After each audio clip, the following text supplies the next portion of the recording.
ដើម្បីចូលរួមកាត់បន្ថយអត្រាស្លាប់របួសនិងវិការដោយសារគ្រោះថ្នាក់ចរាចរណ៍នៅព្រឹកថ្ងៃសុក្រទី4ខែមេសាឆ្នាំ2025ដោយបានការចាត់តាំងពីលោកនាយកសាខាឲ្យមន្ត្រីប្រតិបត្តិសាខាទីផ្សារនិងយុវជនកម្ពុជាកម្ពុជាសហការជាមួយមន្ទីរសាធារណការនិងដឹកជញ្ជូនខេត្តសមត្ថកិច្ចនគរបាលចរាចរណ៍ផ្លូវគោកនៃស្នងការដ្ឋាននគរបាលខេត្តនិងមន្ទីរអង្គភាពពាក់ព័ន្ធចុះធ្វើយុទ្ធនាការអប់រំផ្សព្វផ្សាយសំណេះសំណាលរៀបចំកម្រងសំណួរចម្លើយដល់ប្រជាពលរដ្ឋនិងសាធារណជនកំពុងធ្វើដំណើរតាមដងផ្លូវចំណុចនៅកែងភ្លើងស្តុបស៊ូនច្បារឯកឧត្តមនាយឧត្តមសេនីយ៍ហុកឡុងឌីស្ថិតនៅសង្កាត់ស្វាយរៀងក្រុងស្វាយរៀងដើម្បីជាជំនួយផ្នែកស្មារតីឲ្យយល់ដឹងបន្ថែមនិងចូលរួមកាត់បន្ថយគ្រោះថ្នាក់ចរាចរណ៍នាឱកាសពិធីបុណ្យចូលឆ្នាំថ្មីប្រពៃណីជាតិនាពេលខាងមុខពិធីនេះបានការចូលរួមពីឯកឧត្តមសស្ដានីអភិបាលរងខេត្តតំណាងឯកឧត្តមពេជ្រពោសាអភិបាលខេត្តព្រមលោកព្រំវណ្ថានាយកដ្ឋានសវត្ថិភាពចរាចរណ៍ផ្លូវគោកក្រសួងសាធារណការដឹកជញ្ជូនលោកយុនរស្មីប្រធានមន្ត្រីសាធារណការនិងដឹកជញ្ជូនខេត្តព្រមទាំងលោកស្រីប្រធានអនុប្រធានមន្ត្រីនានាជុំវិញខេត្តជាមួយគ្នានេះដែរក្រុមការងារក៏បានធ្វើការផ្សព្វផ្សាយបញ្ជ្រាបនៅការយល់ដឹងនៅសារសម្លេងដល់សាធារណជនទូទៅដែលកំពុងធ្វើដំណើរតាមដងផ្លូវសាធារណៈដោយមានអ្នកចូលរួមសរុបចំនួន255នាក់ស្រី97នាក់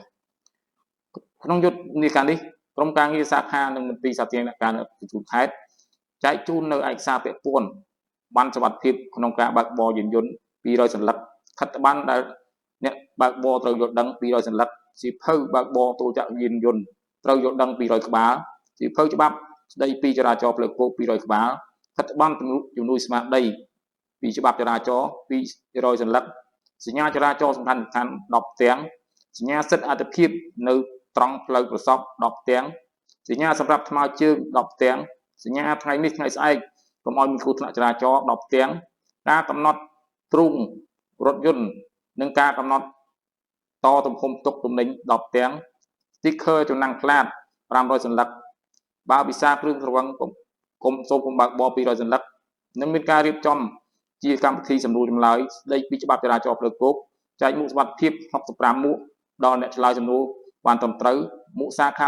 15មន្ទីរសាធារណការដឹកជញ្ជូន50មុខមានប្រសាសន៍នៃឱកាសនោះអាយដាមសស្ដានីបានបញ្ជាក់ថាគ្រោះថ្នាក់ចរាចរណ៍បានបង្កនូវផលលំបាកដ៏ធ្ងន់ធ្ងរដល់សង្គមជាតិដោយបានបំផ្លាញទាំងទ្រព្យសម្បត្តិទាំងអាយុជីវិតនិងបន្សល់ទុកនៅជនរងគ្រោះជនពិការក្មេងកំព្រាស្ត្រីមេម៉ាយគ្រួសារក្រីក្រឡាក់បញ្ហានេះបានតាក់ទាញនៅការយកចិត្តទុកដាក់ពីសំណាក់រាជរដ្ឋាភិបាលកម្ពុជាក្នុងការកាត់បន្ថយអត្រាគ្រោះថ្នាក់ចរាចរណ៍តាមរយៈការបង្កើតគណៈកម្មាធិការជាតិសុវត្ថិភាពចរាចរណ៍ផ្លូវគោកប្រព័ន្ធព័ត៌មានជនរងគ្រោះនិងគ្រោះថ្នាក់ចរាចរណ៍ផ្លូវគោកច្បាប់ស្ដីពីចរាចរណ៍ផ្លូវគោកគោលនយោបាយនិងផែនការសកម្មភាពជាតិទស្សវត្សសុវត្ថិភាពចរាចរណ៍ផ្លូវគោករយៈពេល10ឆ្នាំហើយការផ្សព្វផ្សាយនាពេលនេះក្នុងគោលបំណងអំពាវនាវដល់ប្រជាពលរដ្ឋទាំងអស់ត្រូវពាក់មួកសុវត្ថិភាពឲ្យបានគ្រប់គ្នាទាំងអ្នកបើកបរនិងអ្នករួមដំណើរពីក្រោយគ្រប់ពេលវេលាដែលធ្វើចរាចរណ៍តាមដងផ្លូវតាមរយៈម៉ូតូដើម្បីធានាសុវត្ថិភាពកុំឲ្យមានរបួសក្បាលបណ្ដាលឲ្យស្លាប់បើគ្មានមួកសុវត្ថិភាពកុំបើកបរនិងជិះពីក្រោយ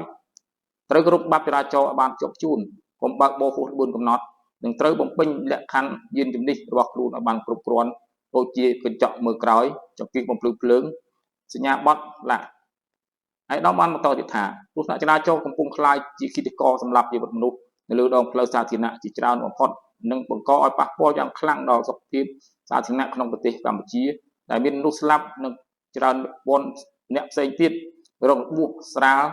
ធ្វើឲ្យប្រទេសកម្ពុជាខាតបង់ថវិកាច្រើន100លានដុល្លារដោយមើលឃើញពីស្ថានភាពនៃគ្រោះថ្នាក់ចរាចរណ៍ពីមួយឆ្នាំទៅមួយឆ្នាំមានការកើនឡើងសាខាកាត់បាត់ក្នុងកម្ពុជាខេត្តបាននឹងជំរុញឲ្យមានអ្នកស្ម័គ្រចិត្តនិងយុវជនកាត់បាត់កម្ពុជាចុះសហការជាមួយមន្ត្រីចរាចរណ៍ផ្លូវគោកនៅតាមចំណុចគោលដៅដើម្បីផ្សព្វផ្សាយពីផលប៉ះពាល់ដោយសារគ្រោះថ្នាក់ចរាចរណ៍និងធ្វើការណែនាំឲ្យអ្នកបើកបរទាំងអស់ត្រូវពាក់មួកសុវត្ថិភាពខ្សែក្រវ៉ាត់សុវត្ថិភាពនិងការបើកបរក្រោមឥទ្ធិពលនៃគ្រឿងស្រវឹង